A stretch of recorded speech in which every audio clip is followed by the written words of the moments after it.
സ്നേഹിത gender help ഡെസ്കിന്റെ ആഭിമുഖ്യത്തിൽ Mala Carmel കോളേജിൽ sociology ഡിപ്പാർട്ട്മെന്റിലെ വിദ്യാർത്ഥികൾക്കായി മനുഷ്യാവകാശ ദിനാചരണവുമായി ശില്പശാല സംഘടിപ്പിച്ചു.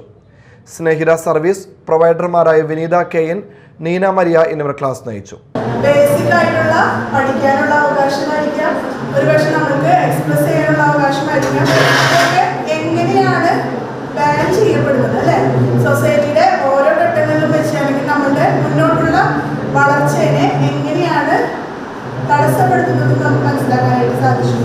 ഓക്കെ, ഇനി നേരത്തെ പറഞ്ഞ പോലെ ജെൻഡർ ബേസ്ഡ് വയലൻസ് എന്ന് പറയുമ്പോൾ ലിംഗാധിഷ്ഠിതമായിട്ടുള്ള അതിക്രമങ്ങൾ അല്ലെ, നേരത്തെ നമ്മൾ പറഞ്ഞ പോലെ തന്നെ സ്ത്രീകളായിരിക്കാം, അതുപോലെ തന്നെ സെക്ഷൽ മൈനോറിറ്റീസ് ആയിരിക്കാം. ഇത്തരത്തിലുള്ള ആളുകൾ എങ്ങനെയാണ് അതിനെ ഫേസ് ചെയ്യുന്നത്? ആദ്യമായിട്ട് നമുക്ക് ഇത്തരത്തിലുള്ള അനുഭവങ്ങൾ എവിടെ നിന്നായിരിക്കും ഉണ്ടാവുന്നത്? ലിംഗാധിഷ്ഠിത അതിക്രമങ്ങൾ എങ്ങനെ അടിസ്ഥാന മനുഷ്യാവകാശ ലംഘനമാകുന്നു എന്നത് വിവിധ ആക്ടിവിറ്റികളിലൂടെ വിദ്യാർത്ഥികൾക്ക് വിശദീകരിച്ചു നൽകി. സോഷ്യോളജി ഡിപ്പാർട്ട്മെന്റ് അധ്യാപിക ബിൻസി KF സംസാരിച്ചു.